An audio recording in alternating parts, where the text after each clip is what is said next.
Hey Pod Squad, Audrey here, and you're listening to Oddly Enough.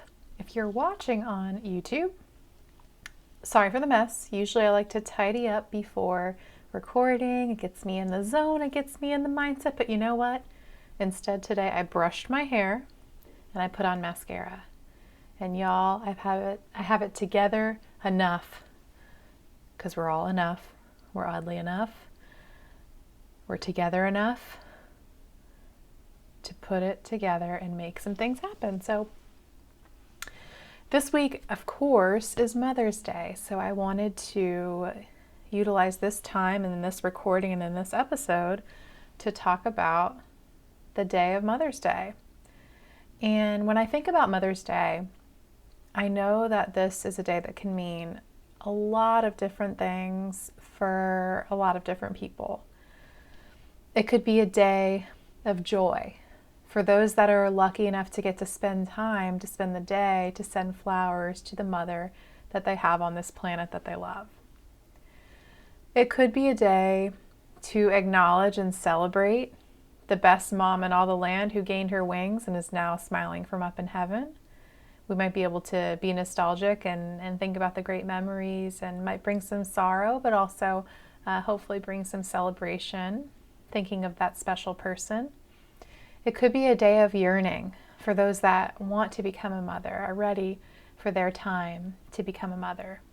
It could be a day of frustration for people that are like, stop pounding me about being a mother. I've decided not to, or it's not the time for me, or it's none of your darn business.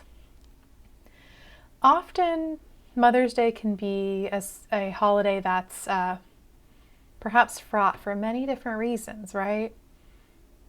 It could be a day of sadness for those who have recently lost their mother, or for mothers who have lost a child that they want to celebrate the day with. It could even be seen as just another day for those who maybe have a strained relationship with their mothers, or mothers who have a strained relationship with their children. And also, lest we not forget that there are definitely lots of different blended families out there. Foster families, grandparent-led families, and homes where other loving people have stepped into mothering roles who often go unacknowledged. So definitely want to shout out those folks as well.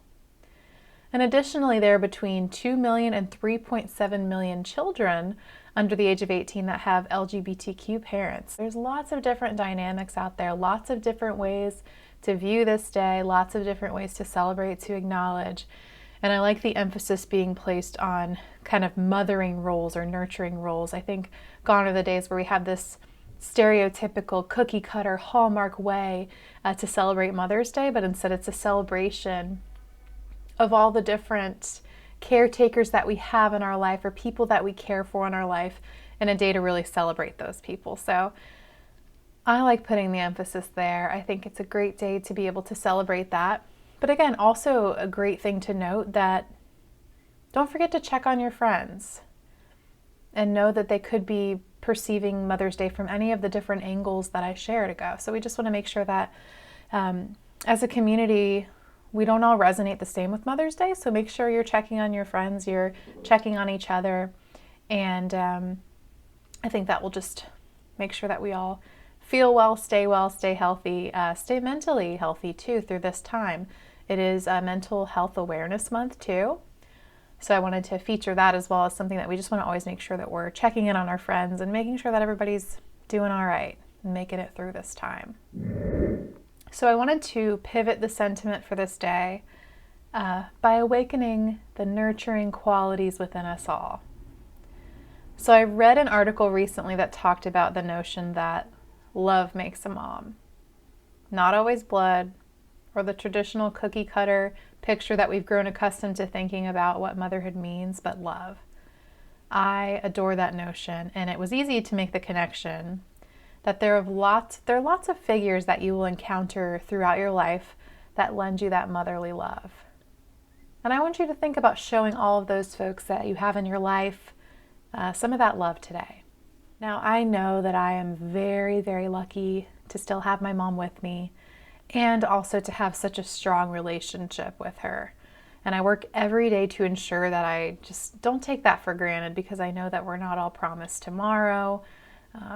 We're only promised today, and not even that we're promised this very moment. So it's been one of my goals to make sure that I'm living intentionally with that in mind, that we truly, truly don't want to take any of these blessings that we have for granted. Now, my mom has always been and still is, and it sounds cliche, but my number one fan. When I just think back to growing up, I wouldn't be the athlete I became without Coach Mom pushing the needle on what I thought myself to be capable of. And I wouldn't have the generous heart that I'm proud to have, that my mom really taught me through the years. Making sure all of my people feel special every day was something that my mom did such a great job of in any encounter that she had. I wouldn't be guided in the faith that I'm guided in, and I wouldn't have such an immense connection to the world around me, to just staying healthy, staying well. Mom, I'm also honored to be your twin, and you are my sunshine. And Mom, this episode is for you. So to share this week and to honor the day, I wanted to feature some of my top lessons that I've learned from my mom. And I could write a book because there's so many. But I wanted to just feature a few of those as an ode to Mother's Day and some of those lessons that I've learned from my mom. So first and foremost, a motto you will always find me preaching on this podcast and in my day-to-day life is can't, never, could. And to learn about this notion in depth, you can check out episode 2, where my sound is a little spotty and I sound a little nervous because I was on my second episode of podcasting, so cut me some slack on that one. But to summarize, when I think about this can-do attitude that hopefully you are feeling on the receiving end of this podcast, that can-do attitude, man, I can trace it back from childhood. You know, everything I ever did growing up, I had an older sister, so if you're like me, having an older sibling, you want to do everything that they can do. I can say when I first learned to ride a bike, that's when the word can't made its way into my vocabulary. I was not very graceful, and I actually, when I first tried to ride a bike without my training wheels, I fell into a thorned plant. And if anybody is from Florida, I feel like I've only ever seen them in Florida, and I think that they should be extinct. They should not be in our lawns anymore because ow. But it's one of those like kind of low palms, and it just sprouts out, and it's got those thorns on the inside. Yep, fell right into it. Man, that hurt. So my mom came to help me out. She brought me up. She dusted the dirt off and plucked the thorns out, and I told her I can't do it. And that's when she told me, can't, never, could. And I was too stubborn at the time to admit it to my mom, but here I am today. That can't, never, could, it was a motto that was easy to follow. It was simple and catchy. Wipe your tears, dust off the dirt, in my case, in this situation, pluck out the thorns and try again. If you have the mentality that you can't do something, keep in mind that can't, never, could. Again, simple, catchy, and it pivots that mindset for you. And due to this encounter, I thank my mom, because can't faded out of my vocabulary. All right, this next one's a doozy. So one of the lessons I learned from my mom was to get your hair out of your face. Now this one will resonate with anybody who played sports growing up with me and my sister, whether it be volleyball, basketball, or softball. In our community, most everybody was coached at one point by my mother. My mom even slow pitched to my team, my 8 and under team, when my brother was in her stomach. She was a legend. She's bad and she knows it. Anywho, if you showed up to tryouts or practice and either were trying to keep your hair nice and crease free for your plans that you had after said tryouts or practice, or you simply like to play with your hair down, or you simply lost or broke your hair tie, that was not going to fly with Mom. Mom always kept scrunchies handy in the event that one of us tried to pull a fast one on her. And it was funny because we would just come to, it was kind of one of our rules on the team is always get your hair out of your face. You can't see the ball. You look silly. You can't see the ball. You can't be an effective teammate or player if your hair's in front of your face. Just get it out of your face. Let's go. Come on, you're wasting time. So when I think about, to me now, when I think about that mentality that it built around me of getting your hair out of your face, it means take yourself seriously. Bring your A game, bring your game face and your game hair to any situation. Don't sell yourself short and never show up unprepared. All right, so lesson number 2, get your hair out of your face. All right, now lesson number 3, rub some dirt in it. So when I think about rub some dirt in it, it's all about sucking it up. So in the instance where I fell into the plant and got thorned up, or where you skin your knee, or a little bump or bruise, it was always rub some dirt in it and get back out there. Game's not over. You practiced hard for this. Get back out there and continue to commit to your team. So I really appreciated Mom's, just her attitude and her resilience to always, always, always get back up. Fall 8 times, stand up 9 was really what rub some dirt in it meant to me growing up. And as you can imagine, navigating through life now as an adult, it's stuck with me. It's something that I always remember. And it helps me to think back to childhood times, but as an adult, we have our doozies. We have our days that knock us down. We have our,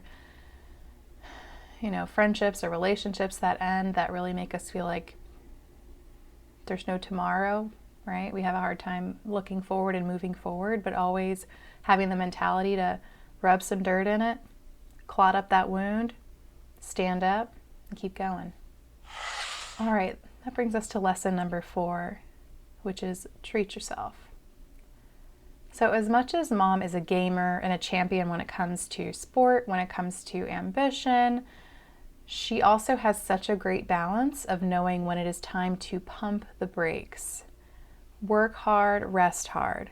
Taking care of yourself, your mentality, and your health is key to be able to sustain the success that you want to have in this arena, in this world, in this life.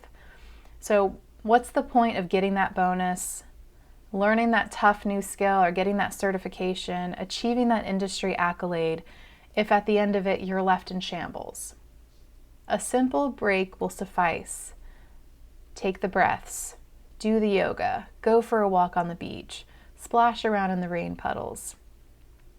And not only take that simple time to reset and treat yourself and treat your mind and get your mind right to be able to get back out there, but spend the money to treat yourself too. Go get the highlights. I remember when I was in 8th grade, I was bullied really badly, and I remember I went to a school that we had uniforms, which was awesome because I was overweight, I was awkward, pimples, braces, the whole thing all just hit me at once. It was great time. Fun times were had in 8th grade. But I remember just being just relentlessly bullied on dress down day. We had one day a year we could wear whatever we wanted, and I dreaded that day. And my mom would take me to get a cute outfit, and we'd spend some money, and I would show up as confident as I could. But it was just one of those primetime bully days. Oh, you wore that? I had these girls follow me around and tell me that they were the fashion police, and they had a siren and everything. It was, again, great. Middle school kids, you're so kind. But I remember my mom just instilling in me that treat yourself with some things that are going to make you feel confident, that are going to make you feel like you can walk into any room and command the room. And I think I started to slowly learn that as I got older, but just the effort that my mom put into, let's go pick an outfit that you're going to feel great in this time. And if those girls give you a hard time, it's their loss, it's their issue, it's their broken mentality and not yours. And she just helped me reset that so much. I remember when I, wanted to get highlights, I wanted to feel more confident. My mom just instilled in me that don't be afraid to spend the money that's going to make you feel confident, that's going to make you show up as your best you. So it was never anything about wanting to look good to others. While yes, it maybe started that way with being bullied and wanting to appear cooler when I showed up so I could stay under the radar. But the more I thought about it, I'm like, man, when I show up to a meeting and I've gotten my hair done and I've got this new blouse, I stand taller and I just feel ready to take on any day. So I loved that about the lessons that my mom learned growing up. So treat yourself, treat your mind, get your mind right, take those breaks, but also treat yourself in the sense of Tom Haverford and Donna from Parks and Rec. Go get those nails done, get that hair done, walk into any room like you own it, and you'll own it. All right, last but not least, love this one so much I had to save the best for last. Growing up, whenever we would be inside, outside, wherever we were in the car, and an ambulance rode by, my mom would always say, God bless whoever's in trouble. God bless whoever's in trouble. And it stuck with me to this day. And she actually got it from her grandmother, whose name was Audrey. So my namesake, I hope to be able to keep it around and keep it proud and keep it going. But just the ability to know that somebody's in trouble and just send them a blessing in the moment is something that we all have the power to do. So you don't know who's in that ambulance. You don't know their situation. You don't know their circumstance. All you know is that they're in trouble. Let's send them a blessing. And that was just such a great lesson that my mom taught me on behalf of great-grandmother Audrey. And it was just indicative of my mom's spirit too. So my mom always, it's helpful to reset ourselves in other aspects of life, to just not cast judgment. We could so easily be curious, like, oh, I wonder what happened. I wonder, did they have an accident? Or, and we can't help ourselves to rubberneck and want to know. But instead, can we reframe it and just say, God bless whoever's in trouble. God bless the person that's in that ambulance. God bless the family that's worried about that person. If that person's down on their luck and maybe doesn't have anyone thinking about them, this is me shooting them a message right now. So, gosh, I love that one so much. So, God bless whoever's in trouble. So again, top lessons I've learned from my mom. Can't, never, could. Get your hair out of your face. Rub some dirt in it. Treat yourself. And God bless whoever's in trouble. I wanted to take this time today to share some of those top lessons from my mom to celebrate the holiday. And as I mentioned earlier, I know this is a day that can mean so many different things to so many different people. And I always want to be able to put helpful lenses on things, but I also want to be mindful of the realities that this isn't a super joyous day for all. So if you find yourself unable to celebrate with the person that you love today, that was your mother or you saw as a mother figure, if you're yearning to become a mother and you want it to be your time and you're so ready, but the stars just haven't aligned for you yet, if you find that you have a strained relationship, or if you're a mother that has a strained relationship with their children, or if you just have a different, unique family dynamic where you've been fostered or have a blended or a grandparent-led family, or an LGBTQ Mother's Day dynamic, just want everybody to find something to celebrate today. I think that if we just continue to look at Mother's Day and some of these events, not as the traditional Hallmark way, but the things that being a quote-unquote mother dignifies, or what qualifies that, right? Love makes a mom.